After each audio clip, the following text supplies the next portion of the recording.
ఆంధ్రప్రదేశ్లో ఓటర్ల జాబితా ప్రత్యేక సమగ్ర సవరణ ఎన్యూమరేషన్ ప్రక్రియ పూర్తయింది. క్షేత్రస్థాయిలో సరైన సమాచారం లభించకపోవడంతో 44.71 లక్షల ఓట్లను ఎన్నికల సంఘం అన్కలెక్టబుల్ జాబితాలో చేర్చింది. దీంతో ఓటు ఉందో లేదో చెక్ చేసుకోవడంతో పాటు ఓటు లేని వారికి మరోసారి ఎన్నికల సంఘం అవకాశం కల్పిస్తోంది.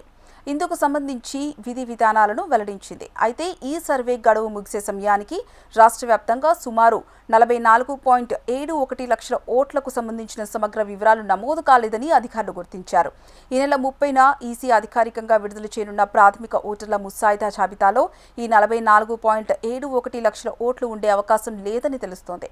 ఎస్సీఆర్ ఫామ్ను సమర్పించిన వారు తమ ఓటు ఉందో లేదో ఓసారి చెక్ చేసుకోవడం మంచిది. ఓటర్లు సరైన ఆధారాలు లేకపోవడం, చిరునామాల మార్పు లేదా ఓటర్ల గైహాజరు వంటి కారణాల వల్ల ఈ ఓట్లు తొలగింపునకు గురయ్యాయని అధికారులు వెల్లడిస్తున్నారు.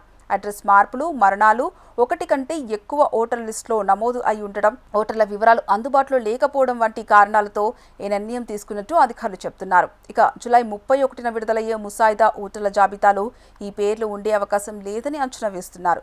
అయితే ఇదే సమయంలో ఓటర్లకు ఎన్నికల సంఘం భరోసా ఇస్తోంది. ముసాయిదా జాబితాలో పేర్లు లేని ఓటర్లు టెన్షన్ పడాల్సిన అవసరం లేదని, తమ ఓట్లను సర్ది చేసుకునేందుకు సమయం ఉందని ఎన్నికల సంఘం స్పష్టం చేసింది. ఈ నెల 30 నుంచి ఆగస్టు 30 వరకు నెల రోజుల పాటు ఈసీకి అభ్యంతరాలు, ఫిర్యాదులు ఫారం 6 ద్వారా తెలిపేందుకు అవకాశం కల్పించారు. అన్నీ చూసుకున్న తర్వాత అక్టోబర్ 3న ఓటర్ల తుది జాబితాను విడుదల చేయనున్నారు ఎన్నికల అధికారులు.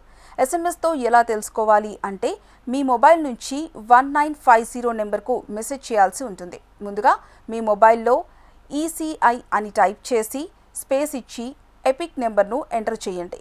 ఎస్ఎంఎస్ పంపిన కాసేపటికి ఈసీ నుంచి మీకు రిప్లై ఎస్ఎంఎస్ వస్తుంది. ఇలా మీ మొబైల్ నెంబర్, మీ పేరు, మీ సీరియల్ నెంబర్, నియోజకవర్గం పేరు వంటి వివరాలు వచ్చినట్టయితే మీరు ఎస్ఐఆర్లో సక్సెస్గా మీ ఓటు నమోదు చేసుకున్నట్టే. అయితే ఒకవేళ ప్రాసెస్లో ఉంటే మీరు మీ వివరాలు సబ్మిట్ చేశారని, త్వరలో నమోదు పూర్తవుతుందని రిప్లై వస్తుంది. వివరాలు రాకపోతే మీ బిఎల్ఓను సంప్రదించండి. కేవలం ఎస్ఎంఎస్ రాకపోవడం కారణంగా నమోదు కాలేదని, ఖచ్చితమైన ఆధారం కాదని ఎన్నికల అధికారులు పేర్కొంటున్నారు. ఎపిక్ నెంబర్లో ఎలాంటి తప్పులు లేకుండా టైప్ చేయాలని, మెసేజ్ పంపిన తర్వాత కాసేపు వేచి ఉండాలని సూచించారు. అయితే కొన్నిసార్లు నెట్వర్క్ సమస్యల కారణంగా కూడా ఆలస్యంగా సమాధానం రావచ్చని, ఏదైనా సందేహాలు ఉంటే మీ ఏరియా బిఎల్ఓ లేదా ఎన్నికల అధికారులను సంప్రదించవచ్చని తెలిపారు. లేదా ఎన్నికల కమిషన్ వెబ్సైట్ ద్వారా కూడా తెలుసుకోవచ్చు.